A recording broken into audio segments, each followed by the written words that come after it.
This interview is for information only and should not be considered as investment advice or a recommendation to buy shares in the company featured. Welcome to this Stock Box interview.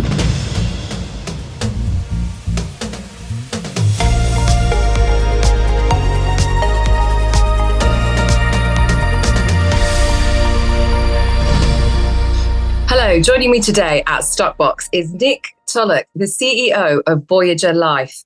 Hi Nick, how are you doing today? I'm really well, thanks. How are you? I'm really well. Lovely to have you with us today. Now, we have been watching your developments very closely at Voyager. I know you've been speaking to Mark recently and you've been doing some on-site interviews, which looked great out in Kansas, highlighting your wells out there. How was your trip? You're back here in the UK now. I'm back. Yeah, I'm afraid the background is not quite as exciting as it was last time. I was talking, but back here in Scotland after I suppose literally a whirlwind, or maybe I should say a tornado trip to Kansas. It was 3 days on site, looking at the various wells and opportunities we've got. And we put out an announcement this morning, just summarising some of my findings and summarising what we have out there. Yes, we're talking about that announcement. There's been some highlights coming out of that announcement. 6 wells in southwestern Kansas. Now, it's exciting news, exciting highlights. The one that I would like to zone in on specifically is the 6th well at Fort Dodge. It tested at 5.1% helium content as announced on the 15th of July, 2024. Now, this is an excellent result, isn't it? Because 0.3% is when it's economically viable, and this is 5.1%. How do you feel about that? It's absolutely terrific. It's a result well beyond our expectations. We had high hopes for that particular well, but to get above 5% concentration is wonderful. But even more so, to get the pressure we have in the well is even better. And people talk about helium percentages, and of course this is a huge determining factor in whether a well is economic. But the most important thing is, can you get it out? And we have a well that's got a high level of pressure, and that's even before we remove some of the water that's sitting above the gas. That pressure could even rise further. We will find out in the coming weeks and months. But this is looking like a really exciting, very near-term prospect to get a very high level of helium production. It's the well itself. Now I've visited, I can talk with a bit more authority. It's only about a 5-minute drive outside of Dodge City. If you watch Western films, Dodge City features a lot of them. This is the classic sort of Wild West of old America. But great infrastructure around. We've got the ability to produce on site and then truck the helium to an access point nearby and then sell it into Scout Energy's network. So watch this space. But over the next couple of months, we should be developing that well into production. Wonderful. So it's not just the fact that you have confirmed that there's high helium content there. You're also, there's a lot of pressure there. It's possible to get it out. You're ready with on-site production. I did notice on the on-site interview that you did with Mark, at one point you were burning the helium coming out. And tell me more about that. Yeah, so that was the Smith well, which is over into the main part of the Hugoton gas field. So the Smith and the Nilsson wells are 2 wells we'll be tying into the network. So in other words, connecting to Scout's gathering system. Before you can tie in a well, you need to vent it. You need to depressurize it.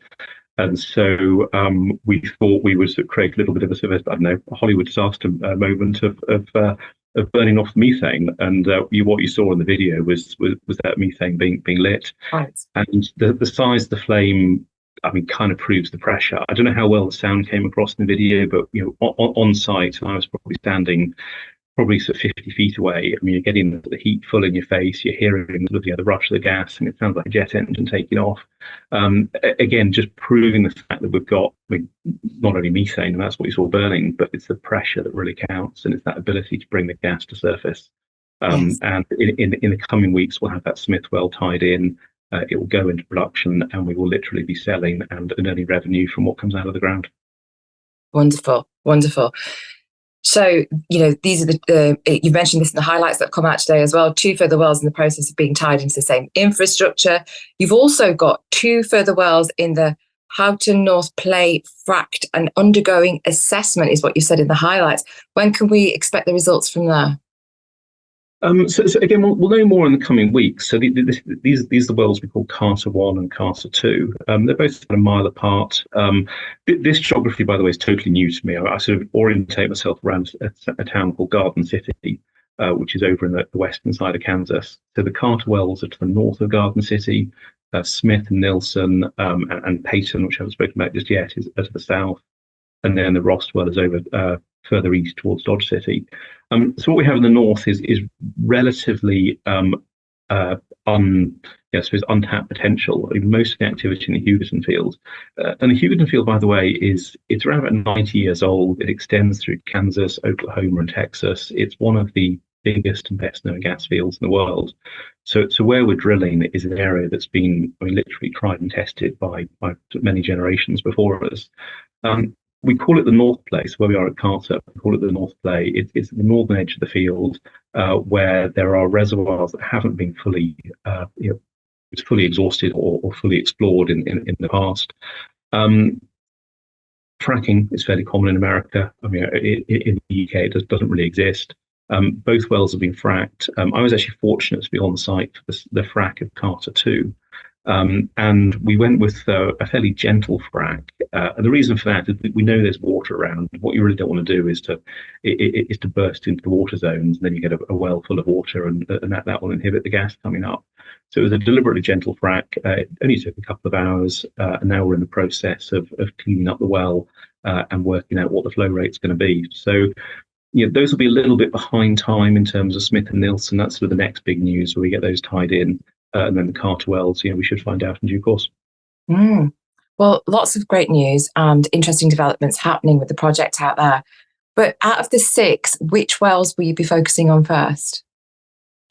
I think it's very hard to move away from where you started. The Rost well with 5.1% helium. I mean, it's a big flashing light. I mean, that's the one that looks really exciting. Very accessible, good pressure as well. So Smith and Nilsson, they're both completed wells. They need to be tied in. So that's sort of the next sort of near-term production news flow. But the focus of the company will be on Rost over the next couple of months as we bring that well into production. And why wouldn't we? With that pressure and that helium content, it's the very obvious one to go for. So, in terms of timelines and actually being into gas production, are we looking at a couple of months then? Yeah, I mean, we're in production already. So we have a well called Peyton that is already in production. It's a relatively small well, but it proves the concept. Smith and Nilsson will come into production once they're tied in. And then Rost, as they needs to be completed, and we will be purifying the helium on site. So that's another couple of months behind. But what investors and shareholders should expect to see is quite regular news flow. We're pretty active across a number of different parts of the Hugoton field, and then also into Fort Dodge. So there's quite a lot to go for. I mean, I will probably go back out to Kansas in the coming weeks, as we continue to develop the opportunity. And we've really just spoken about the wells we've got. The intention is not to be a 6-well company.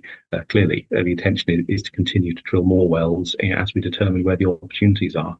And again, Fort Dodge, the very obvious one to look at. If we can repeat Rost, so much the better.